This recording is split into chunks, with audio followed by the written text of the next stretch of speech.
Hello मेरी प्यारी family, कैसे हैं आप सब। आज मैं आप सभी के साथ में एक इजी पीजी केक बनाने की रेसिपी लेकर आई हूँ।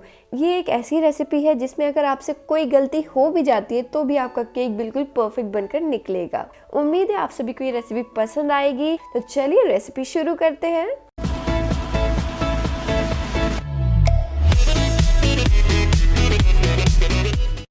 ये इजी पीजी सा केक बनाने के लिए सबसे पहले आप एक बड़ा बाउल ले लीजिए।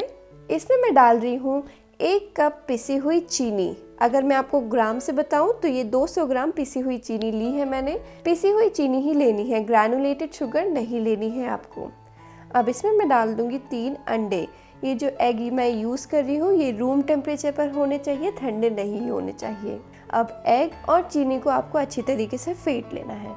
यहाँ पर मैं इसे फेंटने के लिए हैंड विस्क का यूज़ कर रही हूँ। अगर आपके पास ये विस्क नहीं है और इलेक्ट्रिक बीटर है तो उसका भी इस्तेमाल आप कर सकते हैं। जब आप अंडे और चीनी को फेंटेंगे ना तो ये थोड़ा हल्का होता जाएगा और क्रीमी होता जाएगा। अब इसमें मैं डाल देती हूँ 3/4 कप ऑयल। यहाँ पर आपको रिफाइंड ऑयल यूज़ करना है। अगर आप यहाँ पर ऑयल नहीं यूज़ करना चाहते हैं तो यहाँ पर आप 3/4 कप मेल्टेड बटर भी यूज़ कर सकते हैं। और अगर आप बटर और तेल दोनों ही यूज़ करना चाहते हैं तो आधा आधा क्वांटिटी में दोनों ही चीज़ें यूज़ कर लीजिएगा। अब तेल को भी चीनी और अंडे के साथ मिक्स कर लीजिए। फाइनली इसमें मैं डाल देती हूँ एसेंस। यहाँ पर मैं 1 टीस्पून वनीला एसेंस डाल रही हूँ। यहाँ पर एसेंस डालना काफ़ी ज़्यादा ज़रूरी हो जाता है क्योंकि इस केक में हम यूज़ कर रहे हैं अंडे। अगर अंडे यूज़ कर रहे हैं तो अंडे की ना एक स्मेल आती है, उस स्मेल को दबाने के लिए एसेंस डालना बहुत ज़रूरी है। अब ये देखिए, ये हमारी लिक्विड चीज़ें तो मिक्स हो चुकी है। फाइनली इसमें हम डाल देते हैं हमारे ड्राई इंग्रेडिएंट। ड्राई इंग्रेडिएंट को डालने से पहले उन्हें हमें छानना ज़रूरी है। तो इसी बाउल के ऊपर मैं रख रही हूँ एक छन्नी और उसी में डाल रही हूँ 1.5 कप मैदा, जिसे अगर वज़न से बताऊँ तो 225 ग्राम मैदा यहाँ पर मैं यूज़ कर रही हूँ। अब मैंने यहाँ पर 1.5 कप मैदा यूज़ की है तो 1.5 टीस्पून इसमें मैं बेकिंग पाउडर यूज़ कर लूँगी। यहाँ पर इस रेसिपी में हम बेकिंग सोडा यूज़ नहीं करेंगे, सिर्फ बेकिंग पाउडर सफिशिएंट है एक परफेक्ट केक बनाने के लिए। अब दोनों ही चीज़ों को हमें इस तरीके से मिक्स करते हुए छान लेना है। इसमें मैंने ना 2 चुटकी नमक भी डाला था जो कि मैं दिखाना भूल गई हूँ। नमक ज़रूर डालिएगा। अगर आप बटर यूज़ कर रहे हैं तो स्किप कर सकते हैं, लेकिन अगर आप तेल डाल रहे हैं तो 2 चुटकी नमक डालिएगा। इससे आपका जो केक का फ्लेवर है काफ़ी अच्छा निकल कर आता है। अब बस ये जो ड्राई इंग्रेडिएंट है इन्हें आप वेट इंग्रेडिएंट में मिक्स कीजिए। ज़्यादा ओवर मिक्स नहीं करना है, बस उतना ही मिक्स करना है ताकि जो ड्राई इंग्रेडिएंट है वो अच्छी तरीके से वेट इंग्रेडिएंट में मिक्स हो जाए। देखिए केक बैटर हमारा काफ़ी ज़्यादा गाढ़ा है तो इसमें मैं डाल देती हूँ दूध। यहाँ पर मैंने 1/4 कप प्लस 2 टेबलस्पून दूध डाला है। यहाँ पर जो मैंने दूध लिया है ये नॉर्मल रूम टेम्परेचर पर दूध होना चाहिए, ज़्यादा ठंडा या ज़्यादा गर्म नहीं होना चाहिए। बस अब सारी चीज़ों को मिक्स कीजिए।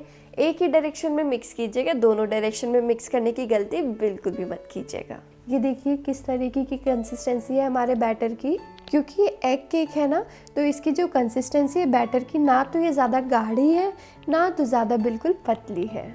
अब फाइनली इस केक में थोड़ा सा टेक्सचर देने के लिए मैं क्या कर रही हूँ, यहाँ पर है मेरे पास थोड़े से बारीक कट किए हुए almonds और cashews। तो इसमें मैं आधी छोटी चम्मच मैदा डालूंगी और मैदे से काजू और बादाम को कोट कर लेंगे और फिर ये दोनों ही चीज़ें हम हमारे केक बैटर में डालेंगे। ऐसा करने से ये जो काजू और बादाम है ये केक में नीचे नहीं बैठेंगे, पूरे केक में इवनली स्प्रेड हो जाएंगे। और ये हमारा केक का बैटर बिल्कुल तैयार है बेक होने के लिए। यहाँ पर मैंने एक केक टिन ले लिया है, इसे मैं थोड़े से तेल से ग्रीस कर रही हूँ और इसके ऊपर मैं रख दूंगी पार्चमेंट पेपर। अगर पार्चमेंट पेपर नहीं है तो A4 साइज का प्लेन पेपर भी यूज़ कर सकते हैं। और फाइनली इसमें आप डाल दीजिए ये पूरा ही केक बैटर। देखिए केक बैटर से हमारा ये जो केक टिन है ये पूरा फिल नहीं हुआ है। अगर आप पूरा फिल कर देंगे ना तो केक बैटर केक टिन से बाहर गिर जाएगा बेक होते टाइम पे। यहाँ पर मैंने इसे सिर्फ आधा फिल किया है। बिल्कुल परफेक्ट केक बनकर तैयार होता है इस रेशियो से इस टिन में। चलिए ये केक हमारा बेक होने के लिए रेडी है। अभी मैंने इस केक के ऊपर ना कोई भी बादाम और काजू नहीं डाले क्योंकि ना मोस्ट ऑफ द टाइम ना वो सिंक कर जाते हैं। तो हम ना आधा बेक होने के बाद उसमें काजू और बादाम ऊपर से स्प्रिंकल करेंगे। ये केक मैं कढ़ाई में बनाने वाली हूँ तो कढ़ाई को सबसे पहले हम प्री हीट करेंगे। तो यहाँ पर मैंने एक बड़ी कढ़ाई ले ली है और इसमें मैं एक स्टैंड रख दूँगी और फिर इसे हम ढक कर धीमी आंच में करीबन 10 मिनट के लिए प्रीहीट कर लूँगी। जब कढ़ाई प्रीहीट हो जाएगी तो इसमें हम रख देंगे हमारा केक टिन और इसे हम ढक देंगे। इसे मतलब आपको थोड़ा ना ऊंचाई रखते हुए ढकना है, ताकि इसके ऊपर अगर प्लेट आप रख रहे हैं तो प्लेट ना केक बेक होते टाइम केक से टच ना हो।